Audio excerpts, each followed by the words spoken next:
Hi everyone, my name is Lena Faulkner and this is my week 3 presentation for MPA 540.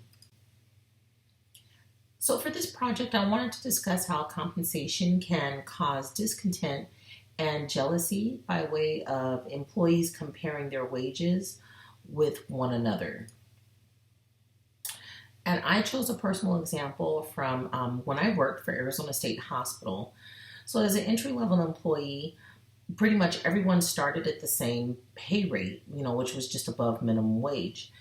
And since our wages were already pretty low, our raises came by way of cost of living increases that are detailed in Chapter 7 from this week, or by mandatory minimum wage increases.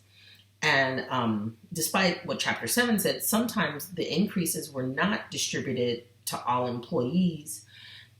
So the pay gap between new staff and senior staff got smaller and smaller over the years. And we usually ended up making about the same pay, or new staff sometimes made, just a little bit less than the senior staff.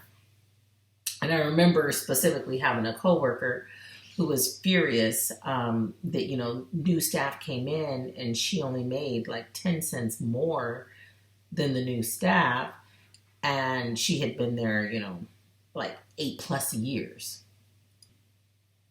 So a lot of, what went around was that this isn't fair. And learning, this week about the equity theory, fairness should be based on the balance between the individual's contribution, to the organization, and then the rewards that they receive from the organization for those contributions. Fairness isn't based on, what one person makes versus what the other person makes. So knowing that compensation is one of the biggest motivating factors, for employees, I pretty much feel that HR managers, they can refer to theories such as Douglas McGregor, his theory X, theory Y, concept of motivation. Theory X, being people who are driven by money and, according to him, do very little, versus theory Y, individuals who are driven by passion and do very well, and sometimes, even more than expected. And that is it. So thank you so much for listening to my presentation.